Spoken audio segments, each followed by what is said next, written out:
충남 청양에서 고등학생들이 동급생에게 4년간 집단적인 학교폭력을 가한 사실이 밝혀졌습니다.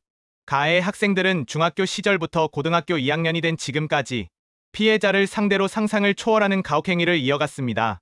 속옷을 벗긴 채 청테이프로 손과 입을 막고 사진을 찍고 강제로 술을 먹인 뒤 구토 장면을 촬영했을 뿐만 아니라 격투기 기술로 팔을 꺾거나 흉기로 위협하고 머리를 이발기로 미는 행위까지 벌였습니다.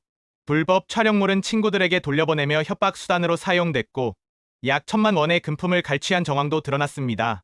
피해 학생은 노예였고 장난감이었으며 지금도 그 기억이 꿈에 나온다고 토로했습니다.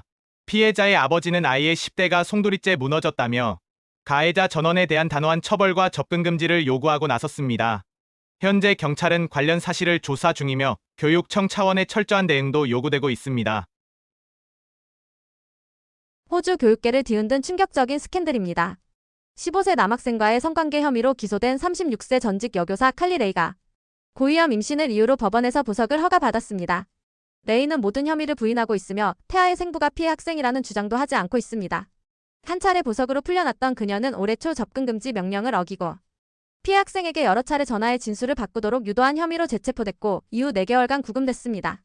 법원은 임신성 당뇨와 유산 경험 등으로 그녀의 상태를 고위험 임신으로 판단하고 조건부 보석을 허용했습니다. 자택 구금, SNS 사용 금지, 주 3회 경찰 신고 등 14가지 조건을 어길 경우 보석은 즉시 철회됩니다. 칼리 레이는 오는 7월 정식 재판에 넘겨질 예정입니다. 가수 이효리가 11년 만에 상업 광고에 복귀해 약 42억 원의 수익을 올린 사실이 재조명되며 화제를 모으고 있습니다. 복귀 소식 직후 여러 브랜드에서 협업을 요청했고 패션, 뷰티, 식음료 등 다양한 분야에서 광고 제안을 받으며 높은 수익을 올린 것으로 알려졌습니다. 하지만 이 소식이 다시 알려지자 일부 누리꾼들은 고액 광고료가 제품 가격 상승에 영향을 준다며 부정적인 반응을 보이고 있습니다. 고물가 시대의 연예인의 수익 공개가 소비 심리에 부담을 줄 수 있다는 지적도 나왔습니다.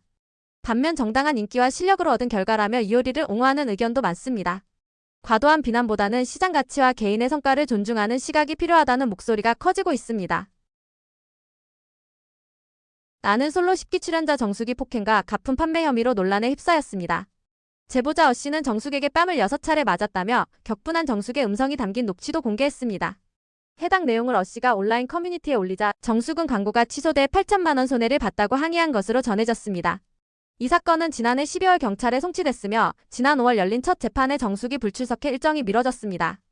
정숙은 이전에도 자선 경매 행사에서 명품 목걸이에 가품을 판매한 혐의로 논란을 빚었고 자신은 무혐의라고 해명했지만 경찰은 해당 사건이 아직 수사 진행 중임을 밝혔다고 전했습니다. 이로 인해 방송 활동에도 제동이 걸릴 것으로 보입니다. 일본 교토 한복판에서 중국인 관광객이 흉기에 찔리는 사건이 발생해 파장이 일고 있습니다. 현지 시간 지난 6일 저녁 30대 중국인 A씨는 단체 관광 중 교토 고조대교 인근을 걷다 낯선 일본인 남성과 말다툼 끝에 흉기 피습을 당했습니다. 가해자는 약 175cm 키의 흰색 티셔츠, 안경을 착용한 남성으로 범행 직후 현장을 빠져나간 뒤 아직도 행방이 묘연합니다. A씨는 다행히 생명에는 지장이 없는 상태로 병원 치료를 받고 있으며 일본 경찰은 현재 수배령을 내리고 수색에 나섰습니다. 이번 사건에 중국 외교 당국도 강하게 반발했습니다. 주일 중국 대사관은 용의자 신속 체포와 엄중한 처벌을 촉구하며 일본 내 중국인들에게 안전 유의령을 발령했습니다. 한중 양국 간 외교적 긴장도 피할 수 없을 전망입니다. 코미디언 이경규 씨가 약물 복용 운전 혐의로 경찰 조사를 받았다는 보도가 나왔습니다. 하지만 이경규 씨는 감기 몸살 약을 먹은 것뿐이라며 강하게 반박했습니다. 문제는 지난 8일 강남의 한 골프 연습장에서 발생했습니다. 주차 요원의 실수로 다른 사람의 외제 차량을 타고 출발한 이경규 씨. 차주는 차량 절도로 신고했고 경찰은 이경규 씨를 조사했습니다. 음주 측정은 음성이었지만 간이 시약 검사에서 약물 양성 반응이 나왔습니다. 이에 대해 이경규 씨는 처방받은 감기약일 뿐이라며 경찰에도 소명의 오해가 풀렸다고 밝혔습니다. 그는 약물 운전이라는 표현은 억울하다며 무분별한 보도에 유감을 표했습니다.